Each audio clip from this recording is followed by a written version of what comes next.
बिस्मिल्लाहिर्रहमानिर्रहीम। अस्सलाम वालेकुम। आज के सेशन में हम डिस्कशन करेंगे डेट शीट। जो डेट शीट हमें मौसूल हुई है बोर्ड ऑफिस की जानिब से, उसके ऊपर हम डिस्कशन करेंगे। शुरू करते हैं। सबसे पहले क्लास 9 डेट शीट को अगर गौर से देखा जाए तो सबसे पहले इसके टॉप पर लिखा हुआ होता है, अगर आप गौर से देखें, RS1। What is the meaning of RS? RS का 100% मतलब ये नहीं है कि ₹1। बात आई समझ में? ये मतलब नहीं कि ₹1 की जो है वो डेट शीट है, बल्कि इसका मतलब है रेगुलर साइंस 1। रेगुलर साइंस 1 से मुराद ये है कि ये डेट शीट 9 क्लास के लिए। क्लियर? इसके बाद जो डेट्स हैं इसको हम डिस्कस कर लेते हैं। पहला पेपर हमारा जो है वो 17 तारीख को है, 17 मई, कंप्यूटर स्टडीज का है। इसके बाद 19 को हमारे पास बायोलॉजी का पेपर है। इसके बाद सैटरडे को हमारा केमिस्ट्री है। 24 को हमारा फिजिक्स है। 26 को मैथमेटिक्स का पेपर है।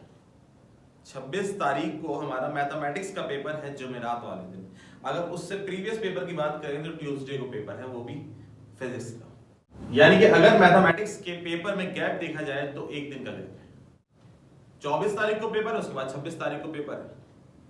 ये गैप मैथ्स के लिए बिल्कुल मुनासिब है। इसमें ऐसा नहीं है कि स्टूडेंट्स कहें कि सिलेबस तो बहुत ज्यादा है और गैप हमारे पास जो है वो बिल्कुल एक दिन का गैप, इसके अंदर हम क्या करेंगे? बहुत कुछ किया जा सकता है और अब तक बहुत कुछ किया जा चुका होगा।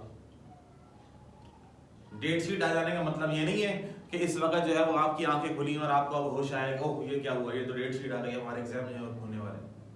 इसके बाद की अगर हम बात करें तो सैटरडे को हमारे पास यानी कि 28 तारीख को उर्दू का पेपर है।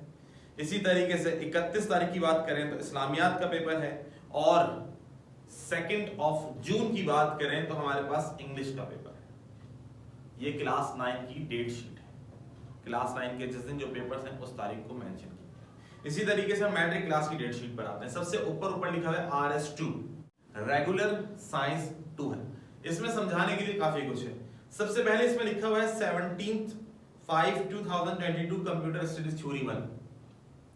इससे क्या मुराद है? मैट्रिक की डेट शीट में 17 तारीख का से क्या मुराद है? 17 तारीख से पेपर तो नहीं शुरू हो रहे।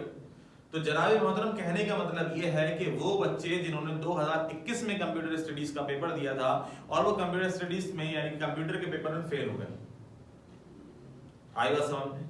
2021 में कंप्यूटर स्टडीज का पेपर दिया था लेकिन वो उस पेपर में फेल हुए, तो वो बच्चे जो आज मैट्रिक क्लास के अंदर हैं, क्योंकि प्रीवियस क्लास के अंदर कंप्यूटर स्टडीज में फेल हो गए थे, तो 17 तारीख को वो अपने कंप्यूटर स्टडीज के पेपर को रिवाइज करेंगे। यानी कि 17 तारीख को उनका कंप्यूटर स्टडीज का पेपर होगा। बात आई समझ? हालांकि स्टूडेंट किसके? मैट्रिक क्लास के। ये उन बच्चों के लिए है जिनका पेपर रहता है, यानी कि यूं समझ लें सप्ली आई है उनकी, वो एग्जाम में फेल हो गए। इसी तरीके से अगर बाकायदा मैट्रिक क्लास के पेपर्स का आगाज देखा जाए कि किस तारीख से हो रहा है, तो वो हमारे पास 18 मई से हो रहा है। 18 मई यहाँ पे मैट्रिक क्लास के अंदर भी कंप्यूटर स्टडीज का ही पहला पेपर है। आगे लिखा है कंप्यूटर स्टडीज थ्योरी 2 से मुराद ये है, मैंने बताया 2 से मुराद है 3 मैट्रिक क्लास और 1 से मुराद होता है 9 क्लास। इसी तरीके से आगे चलिए, जहां जहां पे 1 लिखा हुआ नजर आ रहा है आपको डेट शीट में, ये जो डेट शीट मैंने यहाँ पर मेंशन करी है, जहां जहां आपको 1 लिखा हुआ नजर आ रहा है, इसका मतलब ये है कि वो बच्चे जिन्होंने प्रीवियस सेशन में प्रीवियस ईयर 9 क्लास का एग्जाम दिया, 9 क्लास में एग्जाम देने के बाद वो फेल हो गए, एग्जाम में सप्ली आ गई, वो कब देंगे? वो अब देंगे। आ गई बात समझ में? मैट्रिक क्लास की डेट शीट के अंदर जो 1 मेंशन किया गया है, 1 उन्हीं के लिए मेंशन किया गया। और जहां तक 2 की बात है तो 2 हमारे रेगुलर बच्चे। इसी तरीके से 18 मई कंप्यूटर का पेपर है। उसके बाद जो है हमारे पास फ्राइडे को बायोलॉजी का पेपर है। इसी तरीके से फिर मंडे को इंग्लिश का पेपर है, वेडनेसडे को मैथमेटिक्स का पेपर है। देखा जाए तो 23 तारीख को इंग्लिश का पेपर है और 25 तारीख को मैथमेटिक्स का पेपर है। मुश्किल नहीं है, बहुत आसान है। सिलेबस अगर देखा जाए तो बहुत ही ज्यादा, अगर मॉडल पेपर को सामने रखते हुए तैयारी की जाए तो बहुत ज्यादा रिड्यूस सिलेबस मिलता है।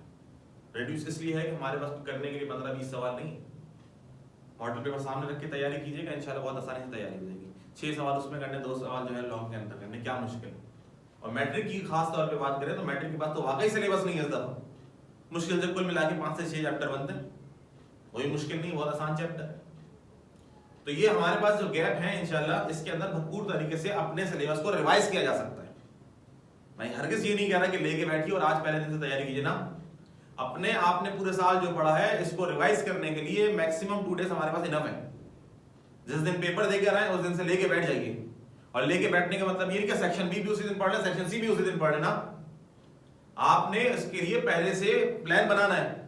यार जिस दिन मैं पेपर देकर आऊंगा उस दिन क्या करूंगा, सेक्शन बी करूंगा, सी करूंगा, एमसीक्यूज करूंगा। याद रखिएगा एमसीक्यूज जो है तो बहुत ही ज्यादा इंपॉर्टेंट है, 40% एमसीक्यू से पेपर से।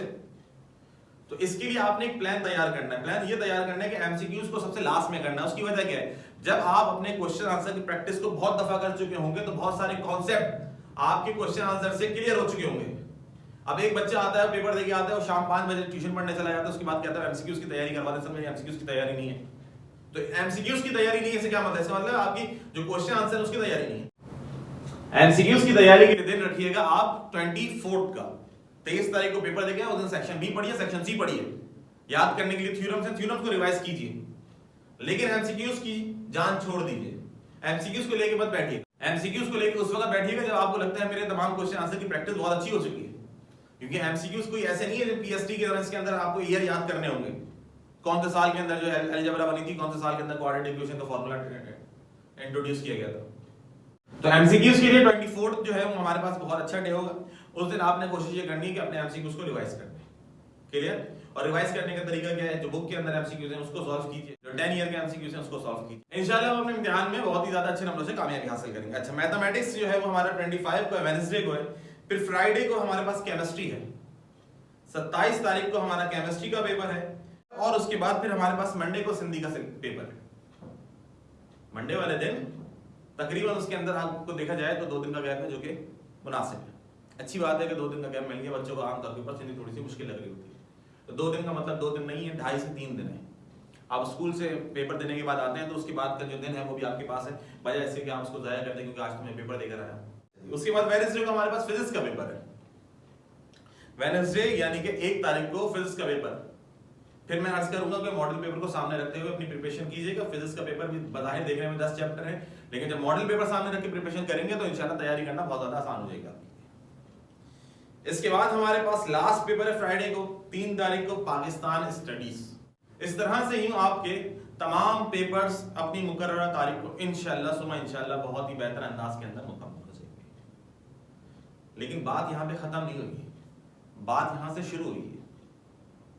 यहाँ तो एग्जाम खत्म हुए हैं, इसकी बात कल आया इंशाल्लाह। फिर इस पे नेक्स्ट सेशन में डिस्कशन करेंगे। आज के लिए इतना ही। अपना बहुत सा ख्याल रखिए। अल्लाह हाफिज।